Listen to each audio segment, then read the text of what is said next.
Well, first let me warmly thank the organizers for a very kind invitation to participate to this conference and to give me the opportunity of presenting some recent results which I mostly obtained with Jie Zhang from Wuhan and Yan Zhang from Shanghai. But in the course of the talk there will be other collaborators who will come also into play. And so what I want to address is well, the basic issue of global existence and boundedness for a chemotaxis model, which I will introduce right now, which one can call a chemotaxis system with density-mediated motility and nutrient consumption. So the model I'm interested in reads as follows. So it involves, it has been derived by Liu and his collaborators in 2011, and the goal was to design a model which was able to exhibit periodic stripe pattern naturally, so without any periodic forcing. And they came up with this model. So with three quantities. So a first quantity U, which can correspond to a cell density, and which obeys so the first equation. So the first equation, you have a source term.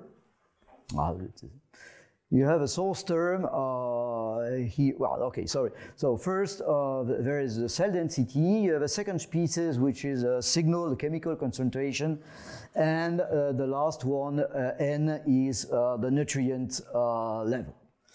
And some of the dynamics is as follows. So the motion of the cells is driven by this density, this signal mediating diffusion here, and the population of cells grows because they simply consume some nutrient.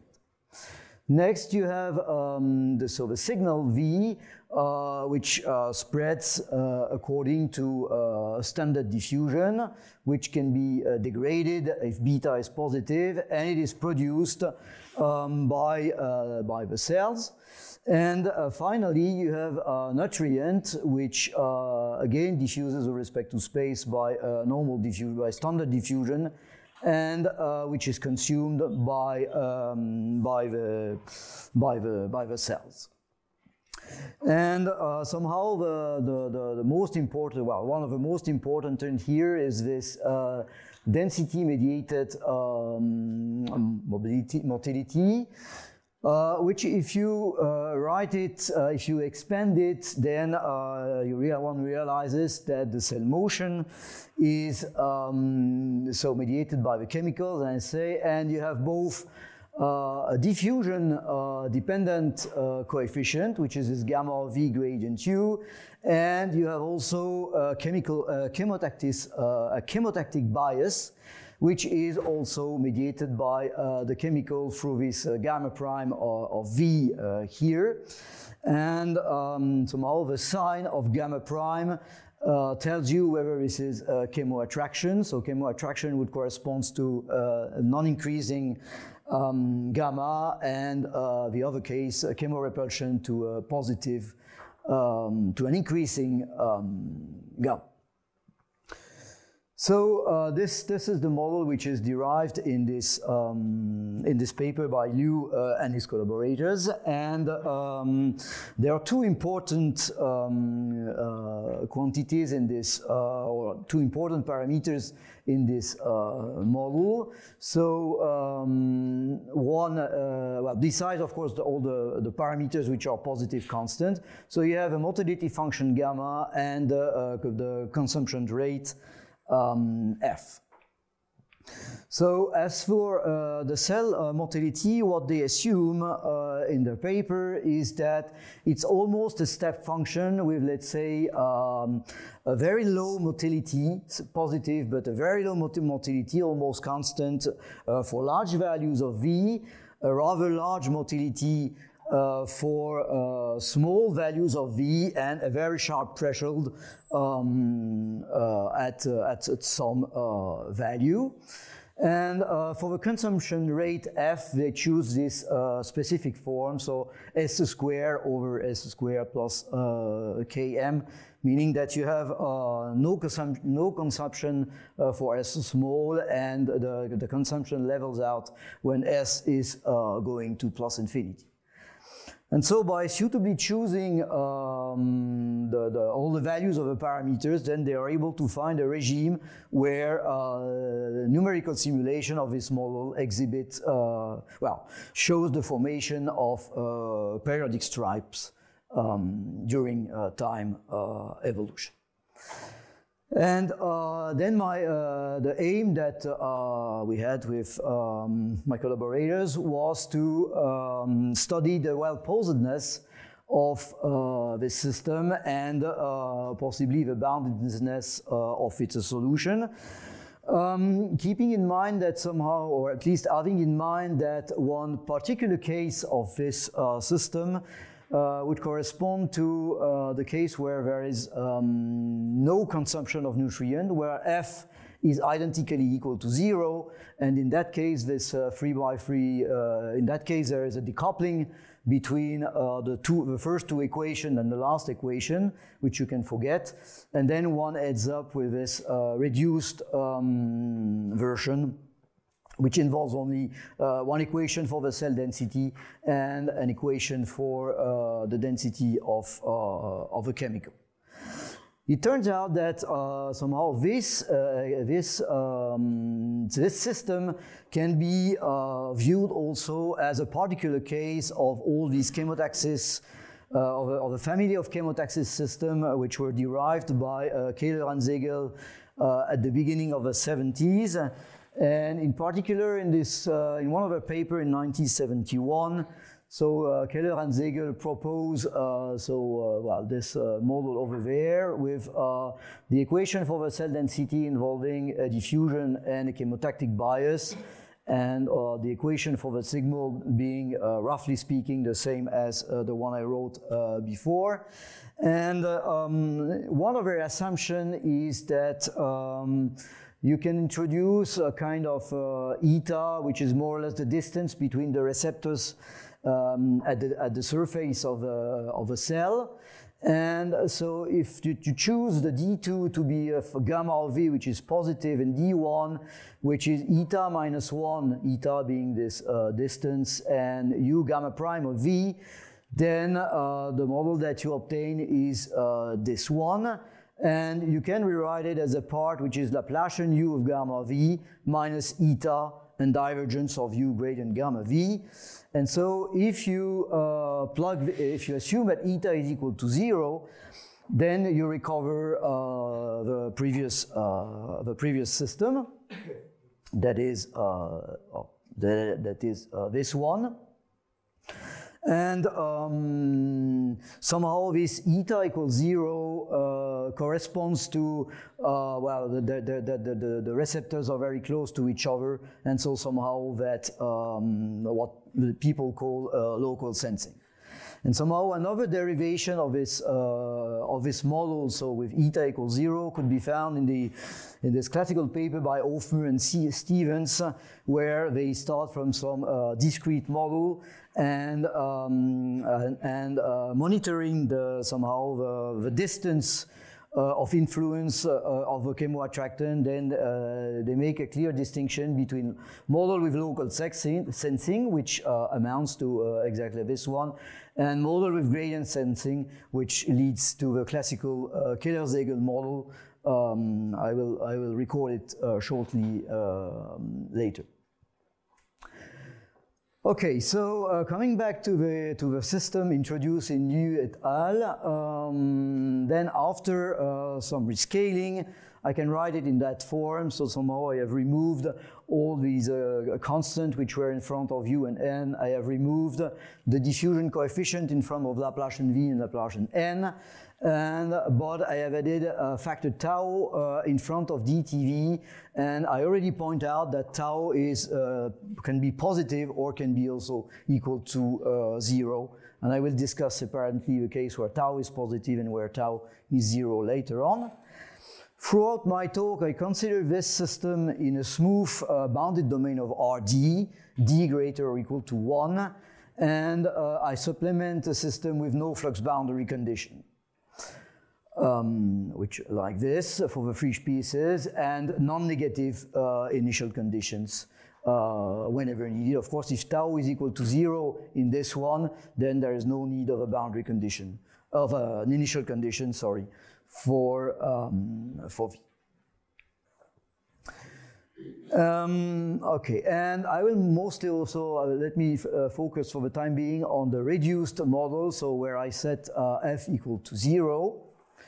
So from mathematical, and move back to some, let's say, more mathematical issues. So let's say one difficulty when studying such models is that the first equation is a quasi-linear equation for you. And so you have a strong coupling, and you have, in fact, second-order terms in the first equation, depending on both u and v. Another difficulty which one has to face is that this diffusion can degenerate when gamma 0 equals 0, or when gamma vanishes at infinity. And so, which in particular means that if you have if gamma infinity is going to 0, if gamma infinity is equal to 0, it would be important to have an upper bound for v. While if it's rather gamma 0 is equal to 0, it would be important to have a positive lower bound for v to just avoid these two difficulties. And as a comparison with a classical Kähler-Zegel model, so in the classical Kähler-Zegel model, this right-hand side here is replaced by this one, and one can write it in a similar way in some sense, and one sees that the difference between this and this is that you have here a diffusion coefficient which is, well, you have a diffusion coefficient here which is exponential v, and you have just a 1 here, and it corresponds to the choice gamma of v equals exponential minus v, and I will come back later to this specific choice gamma of v equals exponential minus v. Well, besides the difficulties which I just listed, there are some interesting properties of this system. Well, first, so of a reduced system. I point out now that this is for the reduced system. So the first thing is that, well, if we are looking for densities, so in principle they are non-negative, and there are weak comparison principle that guarantees, at least formally, that both u and v are non-negative. Then, because the first equation is of divergence form, when you integrate, well, you just obtain, and you have a no flux boundary condition, well, you just obtain the conservation of matter. So, which means that the L1 norm of u stays equal to the L1 norm of the initial data. Once you have this, let's say, this first estimate, of course, you just look at the second equation, and now you have either, so if tau is equal to 0, this is an elliptic equation, or if tau is positive, this is a parabolic equation with a right-hand side bounded in an infinity L1. So this gives you a bit of regularity on the function v. And finally, and probably most importantly, it turns out that because this equation, the first equation is the Laplacian of something, you have a quite classical estimate, which is called the duality estimate. And this duality estimate is interesting in the sense that, well, it gives you a control on u in the topology of H1 prime, which is not that much, but more interesting, it gives you a control on the integral with respect to time and space of u squared times gamma of v here. I will come back later to this, to the derivation of this duality estimate, but let me just point out here that, of course, if gamma is bounded from below, then this gives an L2 estimate on u with respect to time and space, which is already better than the only L1 estimate that we have here. Of course, when gamma of v degenerates, as I already mentioned, for instance, when gamma of s is exponential to the minus s, which degenerate for large values of s, well, then, of course, this is still, an interesting piece of information, but it cannot be used directly because the one lacks, at first, some information on V. But anyway, so let me try to summarize what is known first when this motility function gamma of V is given by exponential minus V, which somehow makes is an analog of this system with local sensing compared to the classical Kähler-Segel equation. So, I just recall that one difference is that here you have just a Laplacian of u exponential minus v, while for the Kähler-Segel you would have this divergence of exponential v, gradient of u exponential minus v. So one interesting feature, additional feature that this equation has when gamma of v is exponential minus v is that very much as in as for the classical Kähler-Segel system, you have a Lyapunov functional, which is given by L of uv. This is the integral of u log u minus uv, plus something which resembles the h1 norm of v. And the time derivative of this functional is plus these positive quantities. This is equal to 0. So from this identity here, it's clear that L is a Lyapunov functional because the dissipation is non-negative. Now what is less clear is what happens to this functional, because it features 3 positive terms. So this h1 norm, let's say, of v, the u log u, but it has a negative term which couples u and dv. And somehow the issue here is, which terms is winning in the combination on this negative and the positive term.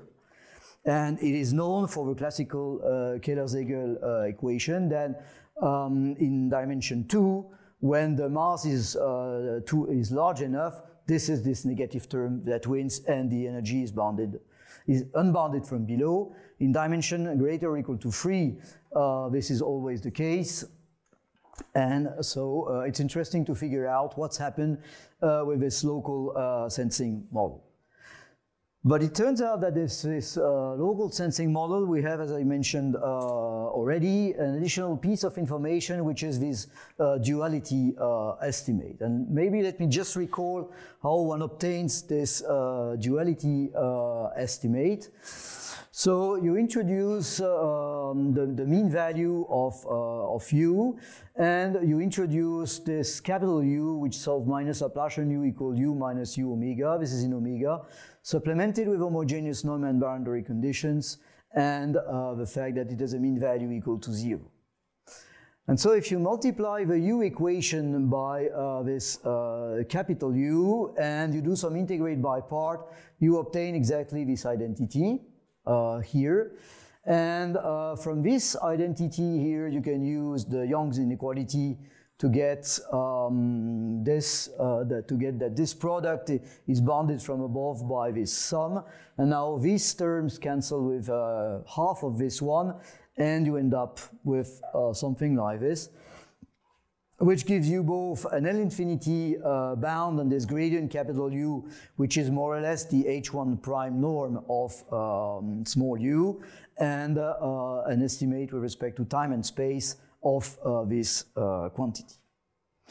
Now, if you go back to the Lyapunov functional, then the negative term, which is the annoying one, you can write it using the connection between small u and capital U. You can write it that way.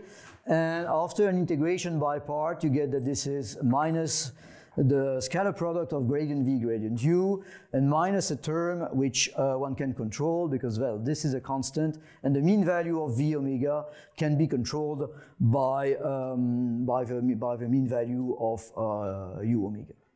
And so if you use again Young's inequality, then you can obtain this lower bound.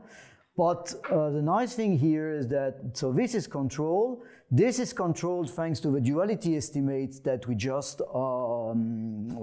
see, and now choosing an epsilon small enough here, this can be absorbed in by this gradient v squared in Lyapunov functional.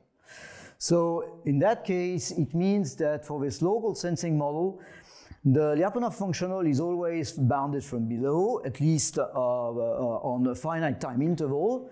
So, which means that one gets global existence of weak solution in any space dimension and for any initial condition, which is of course completely different from the classical Kähler-Segal system, for which you have a finite time blow up,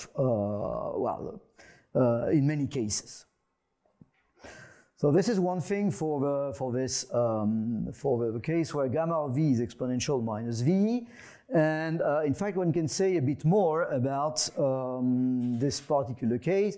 So in fact, not only weak solution exists, but one can prove in general the existence and uniqueness of a global classical solution in any case.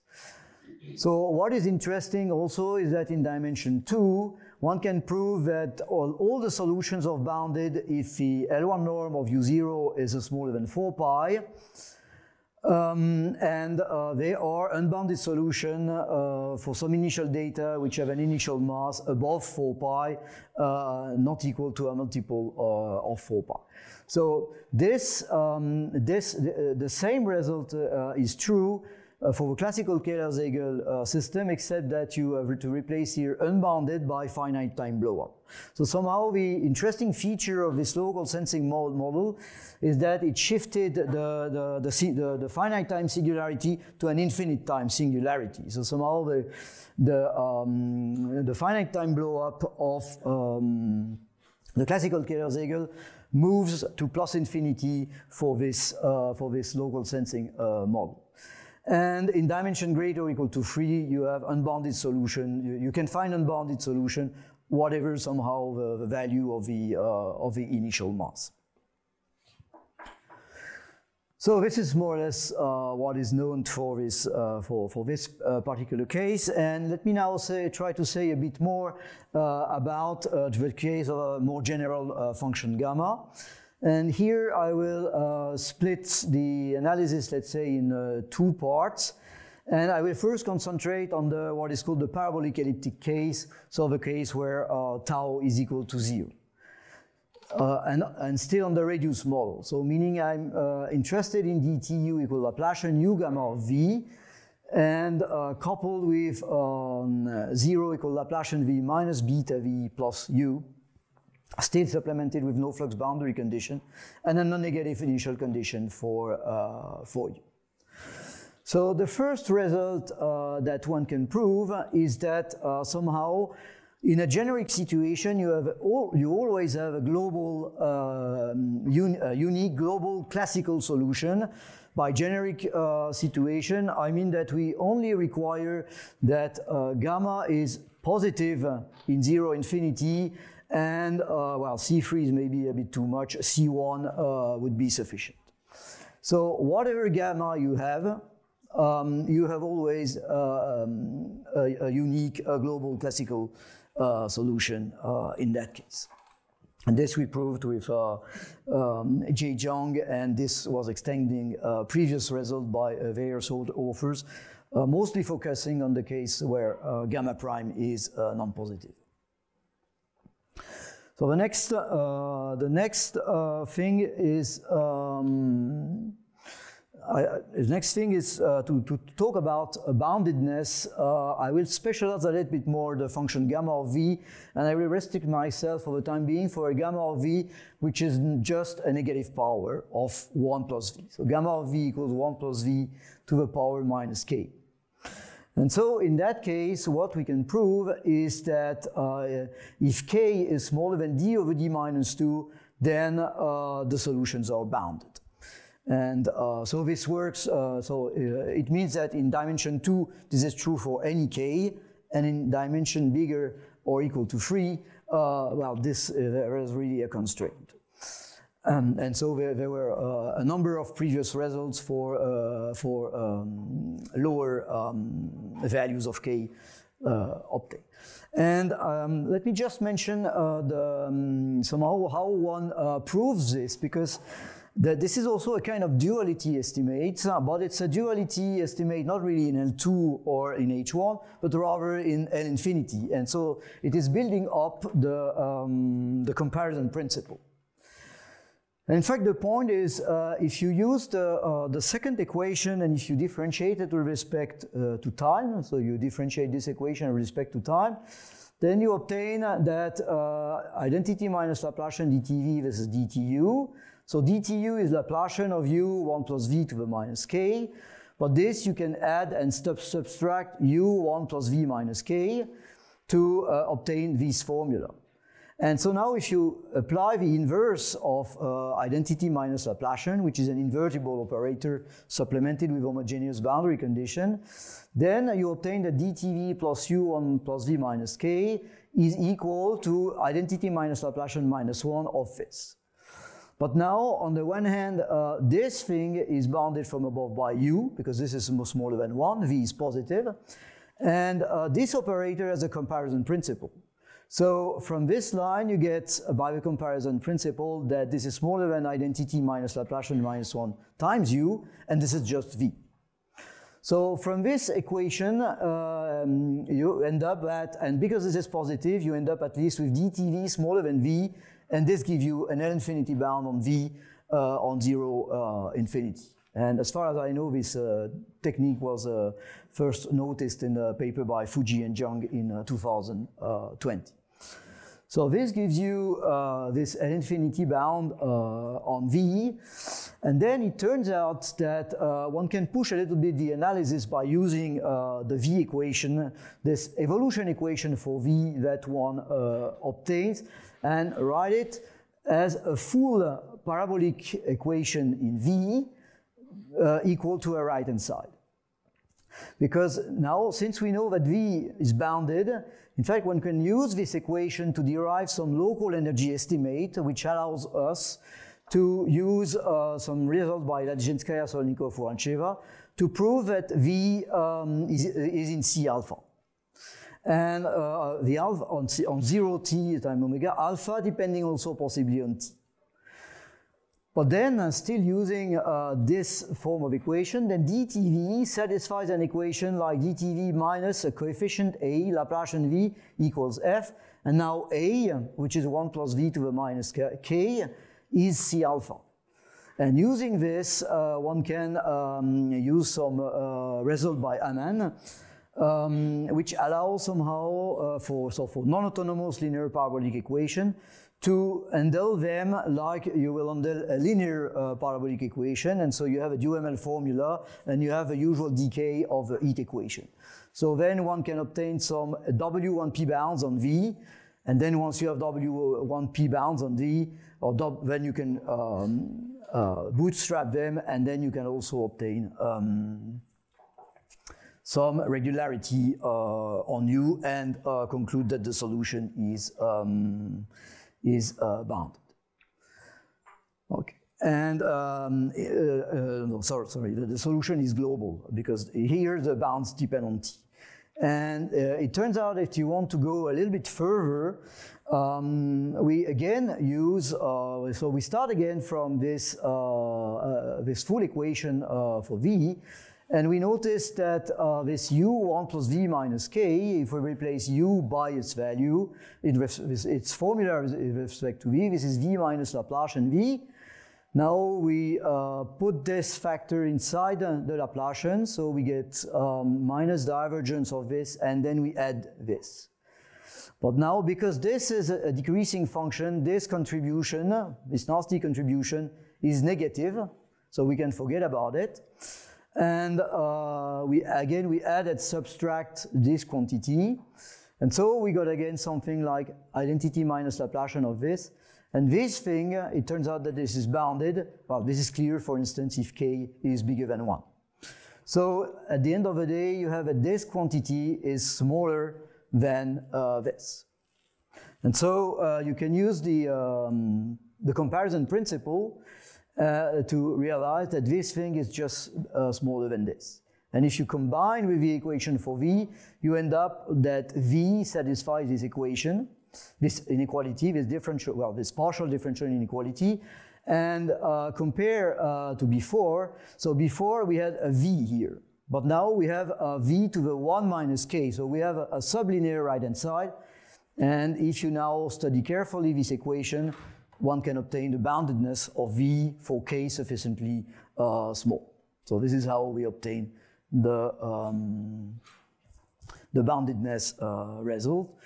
And so actually this result can be made a little bit more precise for a more general class of functions gamma. In particular, in dimension 2, one can prove that the solutions are bounded if, oh sorry, there is a gamma missing, so if gamma is smaller than any exponential, and if gamma is exactly an exponential, then bounded solution happens for this. This alpha should be this chi, sorry. And in dimension 3, we can obtain something a bit more general for as a condition on gamma. When gamma is decreasing, and otherwise if gamma prime is positive or if gamma is unbounded, then we also obtain that the solutions are bounded. Another remark is that one can construct for this model Lyapunov functionals in general when the function S gamma of S is non-decreasing, and so this means that there is no pattern formation for this system. But you see that this condition means that somehow gamma is slowly decreasing at infinity, while somehow the pattern formation obtained by Liu, they require really a rather fast decrease of gamma at infinity. So if you decrease too slow at infinity, there is no pattern formation in this model. And let me now return to the original model, so with positive tau.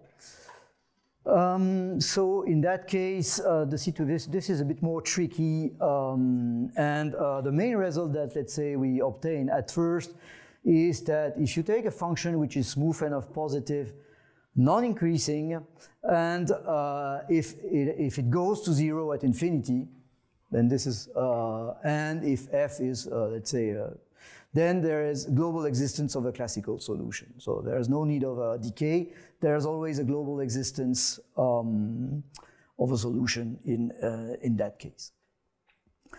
And somehow you have exactly the same boundedness result as for the previous, and I'm sorry, there are the same misprints. So the copy and paste was not good here. And maybe just one first thing is that besides this global classical solution, so in general, for function for somehow function which do not necessarily converge to 0 at infinity. So I recall that here we assume that gamma of S is equal to the limit gamma of S goes to 0 at infinity. So if you do not assume this, well, one can construct weak solutions. For instance, this has been done by Tao and Winkler when gamma is bounded from above and from below, so no degeneracy, or when gamma of S is an inverse power. And but it turns out that somehow, and these previous papers were based somehow on some energy techniques.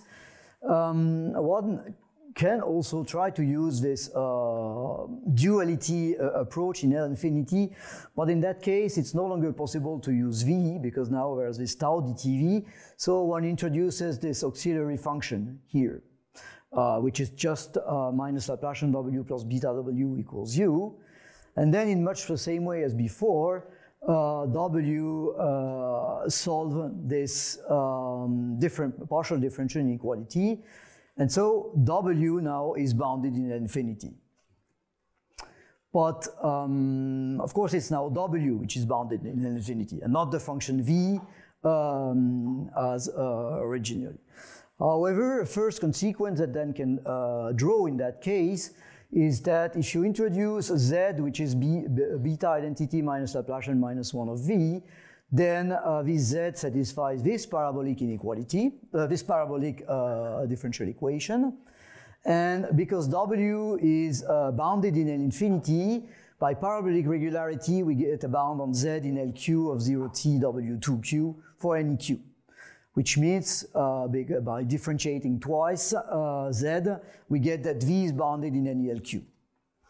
Which is not yet V bounded in infinity, but this is V bounded in LQ, and this allowed Laurent de Villette, Arend Treskers, Michel Winkler, and myself to construct weak solutions for assuming just that gamma behaves like an algebraic power, whatever it is, at infinity. But this does not show that V is bounded, and it's just because we have only LQ that somehow we have to, any algebraic growth that we can allow for any algebraic decay here. But using again an idea from Fujie and Jiang, it turns out that one can try to show the boundedness of V by implementing a one-sided comparison with W. And the main idea is somehow that W solves the following equation, V solves the following equation.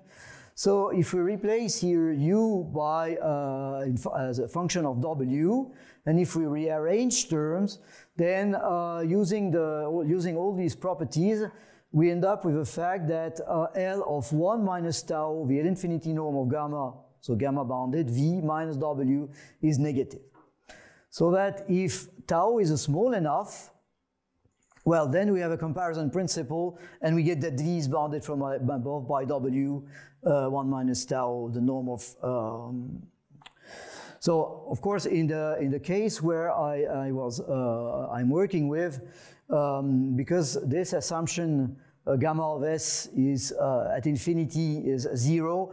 Well, actually, one can work a little bit, and instead of taking the full L infinity norm of gamma, we can just take in the constraint on tau just the L infinity norm of gamma, starting from some sufficiently far at infinity. So somehow this means that such a thing is true as soon as gamma goes to 0 at infinity, and we get this comparison, and then we get an infinity bound for V, and then this allows us to obtain this global existence result, which I mentioned before, without any other condition on gamma. And just to finish with, the remaining point is that, of course, the remaining point would be to get the boundedness of U and V. And so for the boundedness of U and V, somehow one, as before, we would like to use the W equation, which is here.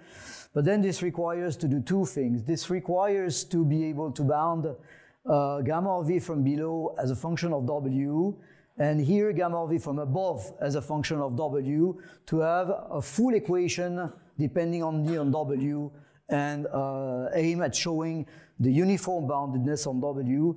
And it turns out that this requires also to establish that W is bounded from above by a constant time V. So somehow exactly the complementary, so that really W and V are equivalent. And this is more tricky, and one has to add additional assumption on gamma, including the growth, but also some technical assumptions.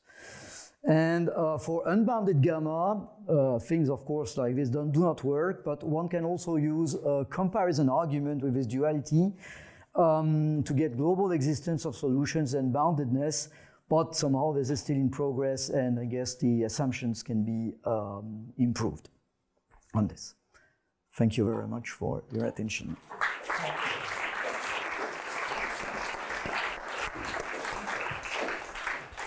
Okay. So, questions and remarks? It's okay. I'll just. So I wonder in these cases where, you have global in time bound of U and V, is there anything that is known regarding the asymptotic behavior of the solution? Like, is it in general expected that U would decay, or are there any non-trivial steady states? Well, what one expects, so there are two cases in which we can construct Lyapunov functionals, and the only steady states are the constant. So this is what I call no pattern formation. In the other cases, well, we would expect to have non-trivial steady states, and they are indeed non-trivial steady states. Now we have no idea, well, they are supposed to attract the dynamics, well, at least we hope so, but we have no idea of how to prove it somehow. Okay, thank you. Thank you. More questions? Excuse me, can you please come back to the slide where you were talking about what happens when it's smaller than 4 pi, larger than 8 pi, etc.? It was towards the beginning. No, it's, wait. It was in, yes. This one, yeah. This one, so you're, okay, in dimension, probably the easiest case is, for my question, is in dimension larger than 3. Do you have any quantitative estimates about the speed at which the unbounded solutions grow? No. They are, for a different model and by a different technique, there is an estimate from in a paper by Tao and, no, not exactly, no, sorry, I'm mixing two models. No, so I have no estimate on the unboundedness, so how it grows. Okay. No, sorry, no. Okay, thank you. A related question to the question of Yao is, do we know any bifurcation that can happen here? Can you have more than one steady state in some of the cases that you were alluding to? I guess they are very. The bifurcation for a steady state at least. I don't remember exactly what's going on, but it goes back to. I think it goes back to old result by Ni and his collaborators. So that if I remember well. So, but I don't remember exactly whether they are. I don't remember exactly. That's okay, I'm sorry. Yes, about bifurcation, I don't know. More questions, remarks? Nothing. Okay, so we thank the speaker again. Thank you.